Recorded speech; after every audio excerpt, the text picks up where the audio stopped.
Salut à toutes et à tous. Rafael Nadal est absolument incroyable depuis le début de la saison 2022. 15 victoires consécutives, aucun set lâché à Acapulco, une victoire épique contre Daniil Medvedev en finale de l'Open Australie. Ça commence à faire pas mal, hein. Il est grand temps du coup de se poser la question, est-il plus fort que jamais? Dans cette vidéo, je vous propose de vous donner 3 pistes de réflexion essentielles pour bien comprendre ce qui se passe avec Rafa sur ce début de saison 2022. Avant ça, n'hésitez pas à pousser la vidéo, à vous abonner également pour ne rien manquer de cette saison exceptionnelle à venir. Alors on va commencer par le premier point, la première piste de réflexion, sa compréhension du jeu.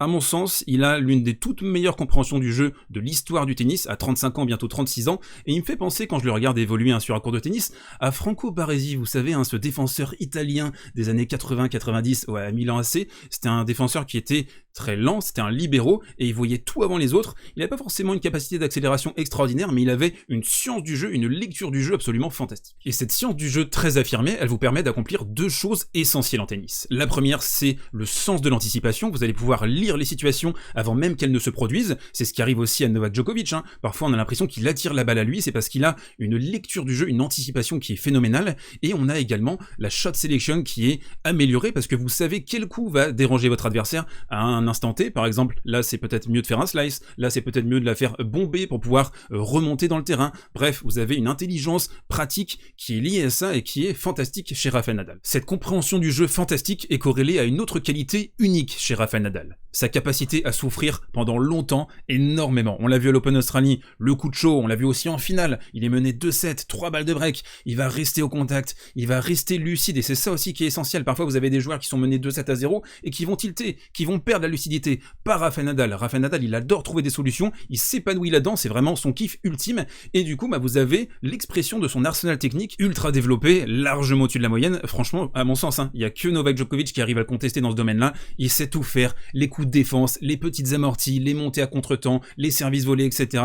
Et c'est cette lucidité qu'il a sur un court de tennis qui fait tellement la différence par rapport aux autres joueurs. Quand on voit, je suis désolé, la nouvelle génération, c'est un petit peu des benets, à quelques exceptions près, bien sûr. Quand on regarde Daniil, on sent l'intelligence, mais les autres joueurs, ils ont tendance à jouer des coups plutôt qu'à jouer véritablement au tennis et à organiser des points. Bien sûr, on peut pas arriver à ce niveau-là tout seul, c'est impossible. Il faut une belle équipe, il faut une mentalité idoine, il faut être capable de se repousser encore et encore et d'avoir cette volonté de progresser, même encore à 35 ans, bientôt 36 ans. Et on a aussi la friction qu'il y a eu avec Roger Federer, Novak Djokovic, Andy Murray, les combats qu'ils se sont livrés les uns les autres pendant si longtemps. Ça a créé ce monstre analytique qu'est désormais Rafael Nadal, et il peut vraiment s'exprimer à ce niveau-là. Il est largement au-dessus de la nouvelle génération, et on le voit, c'est des masterclass tactiques à tous les matchs. Et il y a aussi un autre truc qui m'éclate, c'est que quand je le vois, je vois un dragster. Mais vous avez vu ce monstre, le haut du corps, les cuisses gigantesques. Alors il a dit j'ai arrêté le chocolat cet hiver.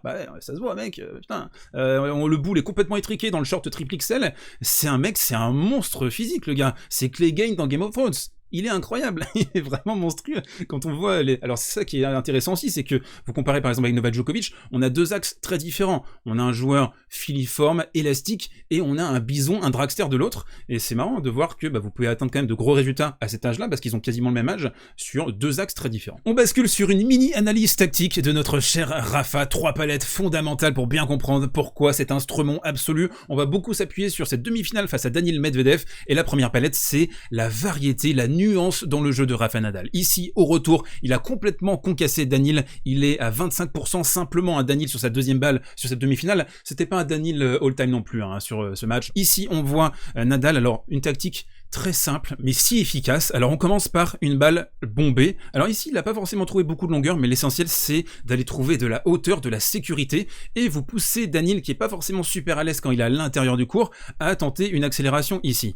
Le problème dans cette situation, c'est que Daniil n'a pas réussi à faire la différence, et du coup, Nadal, il avance, et son deuxième coup de raquette, là, c'est pas bombé du tout, c'est rectiligne. Donc il peut ouvrir ici, il peut, comme il a fait, jouer très très long ici, et compter sur le fait que Medvedev est un peu dans cette zone morte du terrain, qui est difficile ensuite. Qu'est-ce que je fais? Je recule, j'avance. Il a plutôt tendance à reculer dans cette situation Medvedev, et du coup en 2 temps vous remportez le point assez facilement sur le service adverse. En plus, Daniil, c'est un sublime serveur.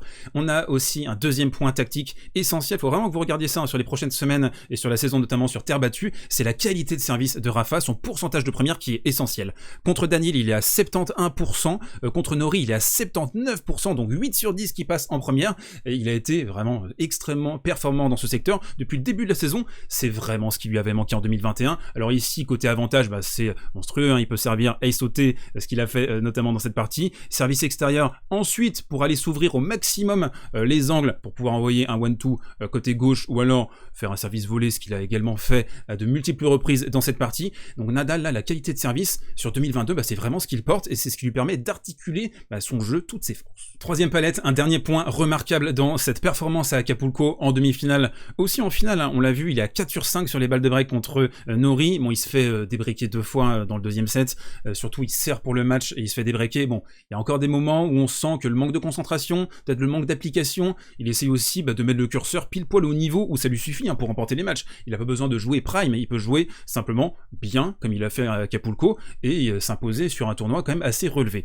Ici on le voit, hein, donc balle de break pour Daniil Medvedev, on est à 0 sur 11 sur la demi-finale, il a réussi à toutes les écarter, et ce qui est incroyable, hein, vous regardez le détail de ces balles de break, une seule faute directe pour Daniil, et les autres, hein, les 10 autres, c'est Rafael Nadal qui les a sauvés. Ici par exemple, une amortie délicieuse distillée juste derrière le câble, et on voit Daniil, hein, qui est trop loin, regardez sa position, son style qui est quand même très particulier à Daniil, donc il va arriver à la bourre sur la balle, malheureusement pour lui. On a senti Nadal mettre, que ce soit sur les rallyes pour sauver ses balles de break, la variation, les services volés pour surprendre, on essaye aussi d'aller de plus en plus vers l'avant, c'est aussi ce que fait Novak Djokovic, hein, depuis un certain temps maintenant, donc on le sent, hein, il y a des évolutions qui sont parallèles chez les deux joueurs, on essaye de se renouveler, on observe ce qui se passe, on observe les tendances aussi, est-ce qu'on peut s'améliorer sur des petits secteurs, ce qui permet de garder un avantage significatif sur la concurrence. Troisième point dans cette vidéo, le physique. Alors là, j'ai beaucoup de questions à vous poser dans les commentaires, parce que je ne comprends toujours pas, un mois après, comment il a réussi à revenir sur cette finale de l'Open Australie 2022. Ça n'a pas de sens pour moi.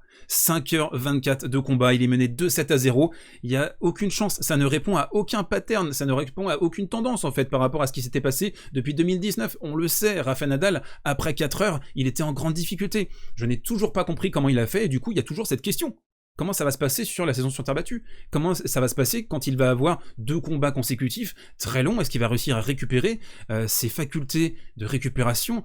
Je me pose des questions par rapport à ça, j'ai toujours pas compris. Surtout quand on écoute ce qu'il disait en janvier, il a dit « j'arrivais pas à m'entraîner certains jours, parfois on jouait 10 minutes, parfois 30 minutes simplement, il y a eu des évocations à demi-mot de retraite, et puis là tout d'un coup il gagne le tournoi préparatoire à l'Open Australie, il gagne un grand chelem, il bascule à 21, il gagne Acapulco aisément, c'est assez incompréhensible en fait ce qui se passe, surtout quand tu as fait une pause de 6 mois, alors il a joué 2 matchs à Washington, hein, mais il se pète en demi-finale contre Novak Djokovic. Du coup, je vais vous donner mon avis très personnel, je trouve qu'on a des inconsistances, on a des incohérences entre le discours et les faits. Quand il parle quasiment de retraite et qu'ensuite il gagne un grand chelem les semaines d'après, il y a une inconsistance. Alors je pense que c'est une extrême humilité de la part de Rafael Nadal, il dit toujours, hein, même quand il joue un qualifié à Roland Garros au premier tour, il est là, ouais attention, hein, je peux peut-être tomber là parce que le mec il est chaud, il a battu un tel et bidule en qualification, etc. Et cette extrême humilité, je pense que ça participe à un certain jeu de dupes. Nous on est là en tant qu'observateur, dans le public, on l'entend, et puis après il va faire un exploit, du coup ça renforce le narratif, ça renforce aussi le côté, il est exceptionnel, il arrive à remporter un grand chelem alors qu'il est un peu en vrac. Je pense qu'il adore avancer masqué, et je comprends aussi l'agacement de certains d'entre vous, hein. J'en ai lu certains dans les commentaires pendant l'Open Australie qui étaient agacés, qui se disaient ouais mais attends, mais comment c'est possible qu'il arrive à faire ça avec les propos qu'il a tenus juste avant? Je pense que justement, ça fait partie de son approche, c'est-à-dire il faut toujours être dans la position de l'outsider. Quand il joue Roger Federer dans toute sa carrière, surtout le début de carrière, il disait toujours, hein, Roger c'est le favori, c'est le meilleur joueur du monde, etc. Il avait toujours cette capacité à passer au deuxième plan, à repousser en fait la pression sur son adversaire, et ça fait partie, je pense, de son approche globale, et ça l'aide beaucoup. Après ce petit exposé, il est grand temps de répondre à la question de la vidéo, est-il plus fort que jamais? Non, il n'est pas plus fort que jamais, il a déjà été plus fort que ça, c'est pas un Rafael Nadal Prime du tout, c'est un Rafael Nadal, faut garder ça en tête, de compensation, c'est-à-dire que, comme je vous l'ai expliqué, il y a une science tactique, une lucidité, il arrive à faire des petites compensations, à mieux anticiper, il arrive à cacher aussi son premier pas, hein, on le voit qui est défectueux sur les courses vers l'avant, sur les courses latérales aussi, il a plus de mal à défendre, mais il arrive à compenser par une force physique exceptionnelle, une combativité qui est complètement folle, une capacité à souffrir qui est au-dessus de la moyenne, et il faut le dire aussi, hein, soyons clairs, 2021, 2022, la concu, elle est dégueulasse, elle est faible. Je suis désolé de dire ça pour les fans de Medvedev, de Zverev, de Tsitsipas. Vos champions, ils sont pas au niveau là. Ils sont pas au niveau. Alors certes, Medvedev a battu à la régulière Novak Djokovic en finale de l'US Open. C'était pas un grand Novak, mais c'était surtout un très très bon Daniil. Il a fait une masterclass tactique. On va pas lui retirer ça. Il est pas forcément si loin des deux autres, mais il reste encore une petite marge. Et à mon sens, hein, le prochain numéro 1 mondial, là lundi, c'est qui? C'est Daniil. mais dans l'esprit, c'est plutôt Novak Djokovic et Rafa Nadal en deuxième position, et les autres un cran derrière. Vous me dites dans les commentaires si vous pensez que je dis une énorme dinguerie, mais vraiment c'est mon avis perso, je pense que la concu elle est encore un peu loin, et c'est aussi pour ça que Novak a fait une radia l'année dernière, il n'y avait pas Nadal, et les autres ils sont un cran en dessous, je suis désolé de le dire. On a également, chez Rafa, faudra surveiller deux choses en fait pour la saison sur terre battue, parce que là on y arrive, forcément faut se projeter, ça va être un régal la petite saison sur terre battue. Il y a deux choses, la capacité au service, maintenir le 70%, et se faire enfoncer aussi sur son revers. On l'a vu contre Norrie qui a bien fixé sur son revers, forcément Novak en demi-finale de Roland Garros l'année dernière qui a target au maximum les revers courts croisés, et du coup Rafa dans cette position il est moins tranchant, même s'il a des options, la petite amortie, le slice, le revers aussi plein fer dans la diagonale. Bref, encore plein de matchs délicieux à disséquer avec vous, avec grand plaisir. J'ai hâte de vous accompagner toute la saison 2022 sur la chaîne. N'hésitez pas à pousser, à vous abonner, et peut-être qu'on aura du Rafa Nadal 2022 comme Roger Federer en 2017. Ciao.